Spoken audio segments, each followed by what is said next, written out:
Sophia Bennett, a woman who once moved in a world of wealth, luxury, and danger, had disappeared 6 months ago.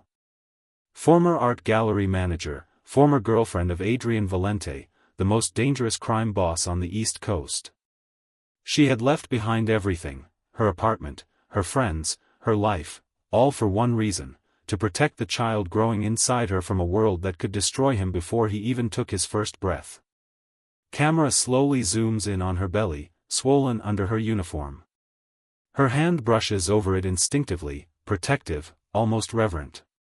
She thought she had found safety here.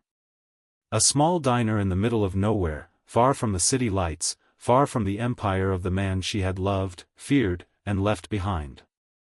But fate had other plans. The fluorescent lights flickered above Rosie's diner, buzzing intermittently. Sophia moved mechanically, refilling coffee cups, wiping tables, her back aching with every movement. 7 months pregnant, working double shifts, surviving on exhaustion and determination. She smiled at the truck driver in booth 3. "You okay, hun?" he asked. The practiced lie formed on her lips, "I'm fine." Voiceover. Sophia had lied so often, she almost believed it herself.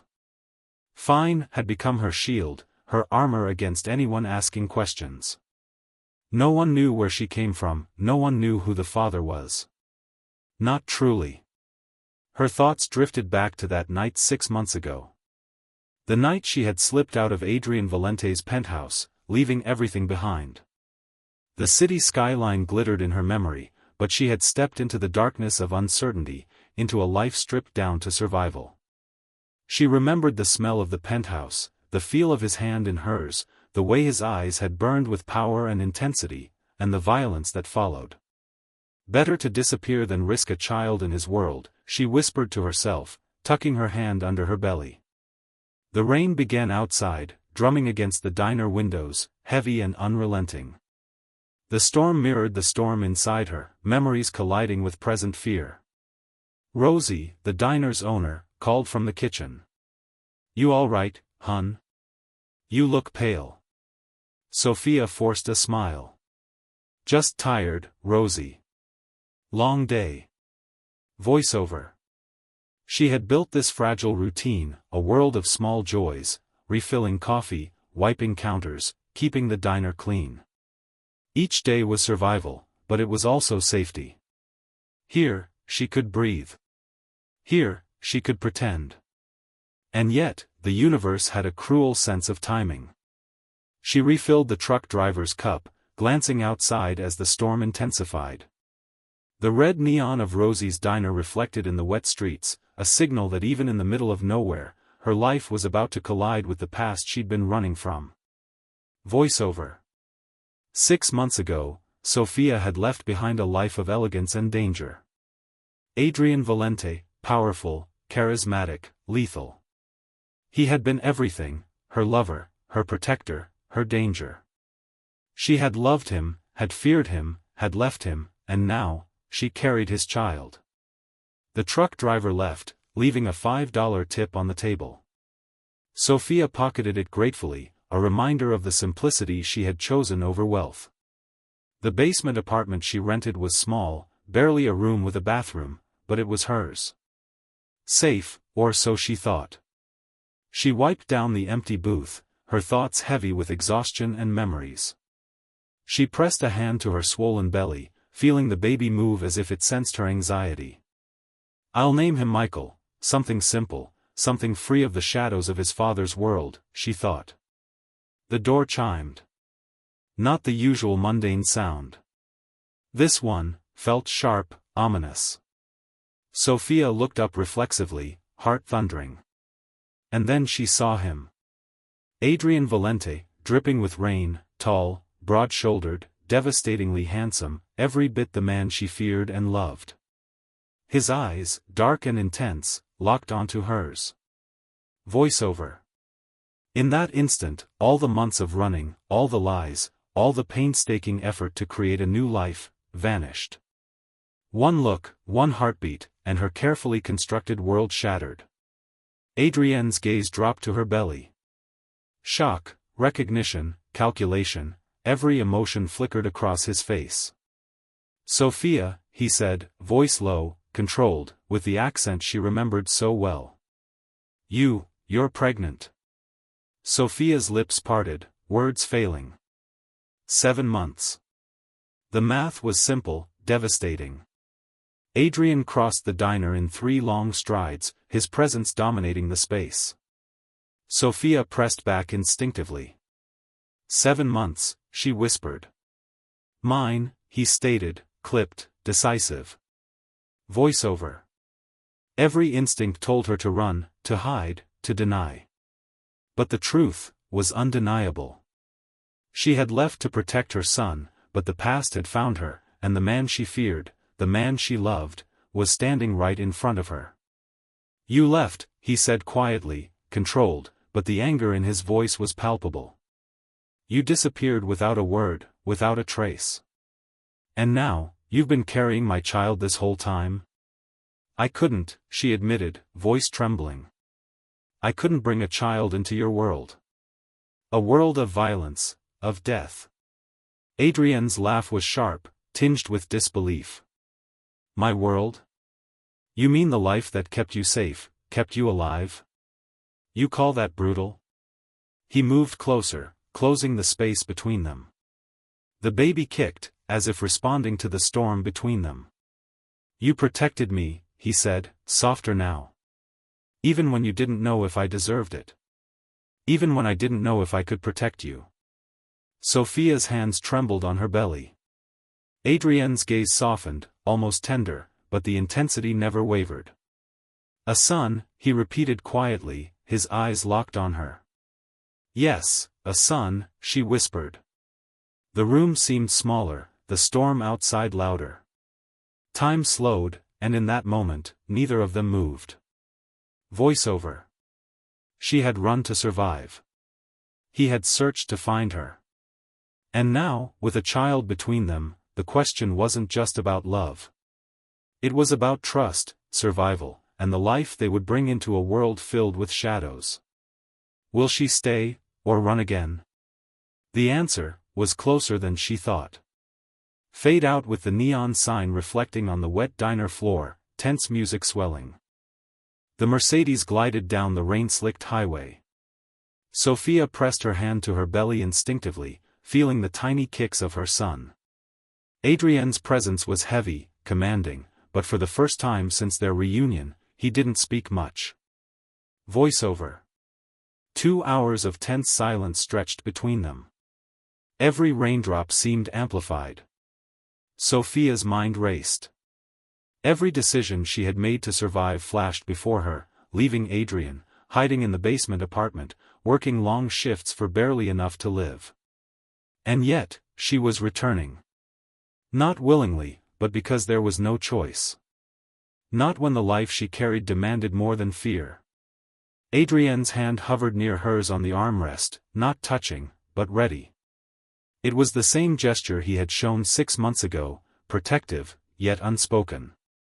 She remembered it clearly, the feeling of safety it had once given her, a dangerous comfort. "Are you all right?" he finally asked, his voice low, careful. "I'm fine," she murmured, though her throat tightened. He didn't press further. Instead, he gave a small nod, eyes returning to the road, alert as always. The Mercedes pulled up to the familiar high-rise. Sophia's stomach tightened as she looked up at the penthouse windows. Memories flooded back, the opulent suites, the city lights shimmering below, nights spent entwined in Adrienne's arms, whispered confessions, stolen glances across dinner tables, the luxury that masked danger. Voiceover. Once, this place had felt like a dream. Now, it felt like a gilded cage. And yet, she had nowhere else to go. Marco opened her door, glancing at her belly with a flash of recognition. Adrian handed her the umbrella, and together they stepped inside, leaving the storm behind but not the tension. "Can you walk, or do you need help?" Adrian asked. "I can walk," Sophia replied, ignoring the exhaustion pulling at her limbs. The elevator opened directly into the penthouse. Sophia's eyes immediately caught familiar sights: the four-poster bed, the reading chair by the window, the bookshelf filled with art history tomes and novels she had once cherished. Her belongings, clothes, jewelry, even her favorite painting, remained untouched. Voiceover. Adrian had left it all perfectly preserved. As if time had stopped, waiting for her return. Part of her wanted to cry. Part of her wanted to flee. The lines between fear, relief, and longing blurred. "Your room is ready," Adrian said softly, gesturing down the hall. Sophia processed the words. "Our room?" she asked. He corrected quietly, "Yes. But you'll have your own space, your own privacy. I'm not keeping you prisoner. You can leave any time." Voiceover. For the first time, he didn't command. He didn't order. He asked. And in that request, Sophia felt both hope and terror. Could she trust him? Could she trust herself to stay? Sophia changed into a silk nightgown, feeling the luxury against her skin, a stark contrast to the worn cotton she had slept in for months. She slid into the four-poster bed, sinking into sheets that were soft and familiar. Adrian entered quietly, dressed down in black pajamas, a softness replacing the usual steel of his appearance. He lingered near the doorway, watching her. "I wanted to check on you," he said. "Make sure you had everything you needed." "I'm fine," Sophia replied automatically. "Bed rest for a week, yes? I'll have my assistant arrange for anything you need, books, movies, meals," he said, almost nervously. Voiceover. It was jarring. The man who once commanded obedience now seemed human. Vulnerable, even. And yet, his intensity never wavered. This was Adrian Valente. Dangerous, powerful, and entirely capable of controlling every aspect of her life if he chose. "Why are you doing this?" Sophia asked, her voice small, tentative. "Because you and our son matter. That's all," he replied simply. Voiceover. Sophia lay awake, staring at the ceiling. 6 months of isolation, fear, and survival had led her here. She remembered the first night she had arrived in this penthouse, wide-eyed and terrified. The scent of his cologne, the hum of the city below, the way his hand had always found hers. Love and fear had always walked together. She had fled to protect her child. And now, despite herself, she wondered if she had returned for something else entirely. Her hand moved instinctively over her belly, feeling her son's gentle kicks. The life inside her was real, tangible, and more powerful than any fear. "1 week," she whispered. "Just 1 week for the baby's health. Then, we reassess." At 2 a.m., a knock at the door interrupted her thoughts. Dr. Chen, a woman in her 50s, entered with a rolling medical bag. "Miss Bennett, Mr. Valente asked me to conduct a prenatal exam," she said with a warm smile. Voiceover. Even Dr. Chen, professional and composed, carried a sense of awe around Adrian. It was typical. Money, power, influence, it all ensured that those under his protection were cared for, sometimes extravagantly so. The examination was thorough, vitals checked, belly measured, heartbeat listened to. The rapid thump-thump-thump of her son made Sophia choke back tears every time she heard it.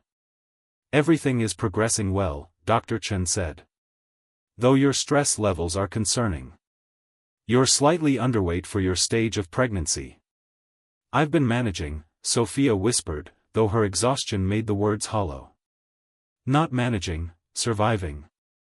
You need rest, vitamins, and care." "Mr. Valente will arrange it," Dr. Chen replied firmly. After Dr. Chen left, Adrian returned, softer now, placing a glass of water on the nightstand. "I know this world is intimidating," he said quietly. "But I will care for you. And for our son." Sophia looked at him, conflicted. The man she feared, the man she had left, now promised care and protection. Could she believe him? Could she trust him after everything? Voiceover. Part of her wanted to run. Part of her wanted to collapse into the comfort of his presence. The weeks of exhaustion, fear, and anxiety weighed her down, but somewhere under it all, a dangerous spark of relief glimmered. She wasn't alone anymore, not entirely. Sophia's fingers tightened around her robe as she descended the penthouse stairs. Every step echoed with memories, the nights spent hiding in shadows, the stolen kisses, the whispered promises. Adrienne's presence was everywhere, a lingering cologne, the soft hum of his voice on the phone, the empty chairs that had once been hers beside him. Adrienne didn't need to ask. He could see the questions in her eyes. Why? Why now? Why me? You're awake, he said softly, standing near the kitchen. His tone wasn't commanding, not yet, it was careful, cautious, like he was approaching a wild animal. I left the world at the door. Only us, for now. Sophia swallowed hard, her pulse racing. Could she trust those words? Could she trust him? Adrienne stepped closer, the tension in his shoulders betraying his controlled exterior. I know you're angry, he murmured. You have every right to be. I've made mistakes, countless ones. But leaving you wasn't one of them. Not now. Not ever. Sophia's chest tightened. You made mistakes? You kill people. You make the world bend to your will. And you think that's a mistake? No, Sophia. That's reality. But leaving you in danger? That was my only regret. His eyes softened, the sharpness of his crime lord persona fading. For a moment, she saw a man who was scared, a man who loved, a man who feared losing her forever. The words hung between them, heavy and real. The baby kicked again, and Sophia pressed a hand to her belly, a reminder of the life that now linked them inseparably. I left to protect him, she whispered, voice breaking. To protect Michael, from you, from all of it, from me. Adrienne nodded slowly, his expression unreadable. Then, softer, you don't have to hide anymore. I won't let anyone hurt you. Not my son, not you. Sophia's defenses wavered, but the anger, the fear, the memory of her months alone surged back. You don't get to just show up and fix everything. You've built your world on fear. On power. On control. And I can't. Adrienne cut her off gently. No. You can. Because you're stronger than me. Stronger than anyone I know. And Michael, he deserves that strength. Not just my protection, but your courage too. Tears brimmed in Sophia's eyes. Do you even know what it's like? To live in a constant nightmare? To pretend the world doesn't see you, doesn't touch you, doesn't know who your father is? He reached for her hand, hesitant at first, then firm. I know fear. I know control.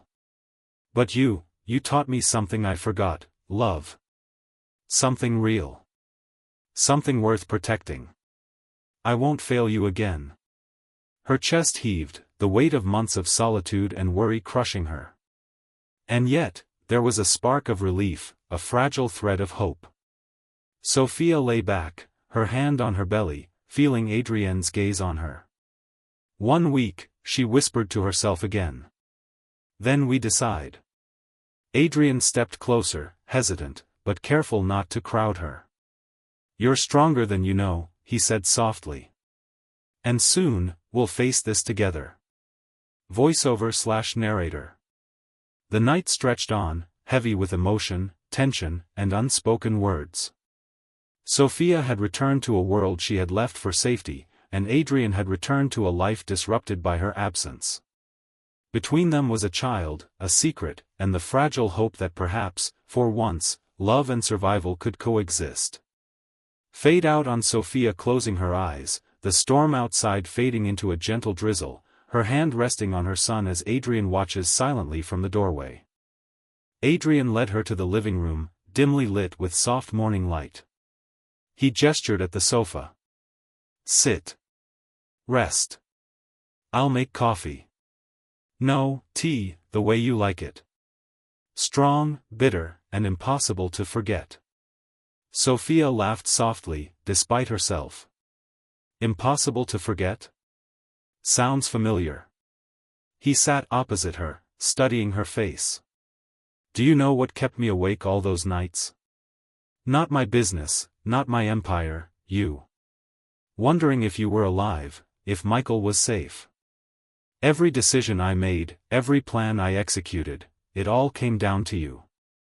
And now that I've found you, I won't let go. She swallowed the lump in her throat. The man before her wasn't just a kingpin. He was human. Flawed, broken, yet desperate in his own way to do right by them. The rain outside had stopped, leaving the city glistening and quiet. For the first time in months, Sophia felt a shift, subtle but undeniable. She could breathe. She could hope. She could forgive, even if only a little. Days turned into nights, and the penthouse transformed from a symbol of fear to a sanctuary. Adrian was careful, almost reverent around her, giving her space while attending to every need. Dr. Chen visited regularly, checking on her health and the babies, and each time Sophia felt a little stronger. One evening, as the sunset painted the city in gold and amber, Adrian sat beside her on the balcony. Michael kicked, tiny fists pressing against Sophia's belly. Adrian smiled softly, brushing a damp strand of hair from her face. You feel that? He whispered. He's strong. Just like you. We're going to be okay. Sophia leaned into him, the warmth of his arm around her shoulders a comfort she hadn't realized she'd craved. We? You really mean that? He kissed the top of her head. Every word. We. You, me. Michael. We're a family, even if we've stumbled a lot getting here. Her heart swelled. The fear, the regret, the months of isolation, they were all fading, replaced by something new, trust, fragile but growing, but trust isn't built in a single day. A knock on the door startled them. Marco entered, tense. Boss, we have a problem. There's trouble. The Morellis are making moves. Adrienne's jaw tightened. I've prepared for this. Sophia, stay inside. Don't come out. She shook her head. I'm not hiding anymore. Not from him. Not from this. Not from us. Adrian stared at her, conflicted between fear and admiration. It's dangerous, he warned. And so is a life without love, she replied. I've spent too long running from fear. I'm not running anymore. Not from you. Not from us. Not from Michael. He studied her, seeing the same determination he'd fallen in love with, the courage that had made him trust her with his heart years ago. Finally, he nodded. Then we face it together. The city night erupted into tension. Adrienne's men coordinated from the shadows while he and Sophia remained in the safe penthouse. Phone calls buzzed, instructions given, strategies executed. Sophia watched, realizing that she had been afraid of his world for so long, but now, she understood it. She didn't have to like it, but she could face it.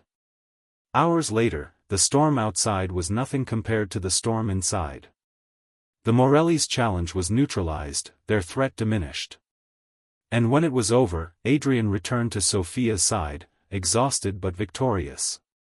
You didn't have to be brave, he said quietly. But you were.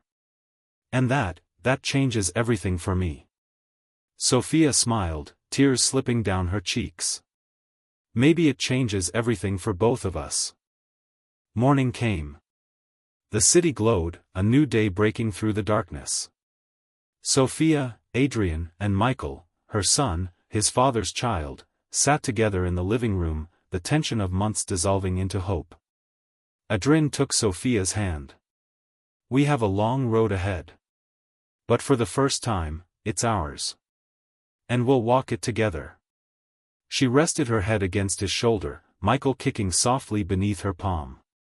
Together, she whispered, the word tasting like freedom, safety, and love all at once. Life lesson. Life isn't about avoiding danger or running from the impossible. It's about facing fear, embracing love, and protecting what truly matters. Sophia learned that strength isn't in isolation, it's in connection, courage, and the heart that refuses to give up. And if there's one thing we can take from her story, love can survive even the darkest storms, and sometimes, the hardest choices lead to the brightest beginnings.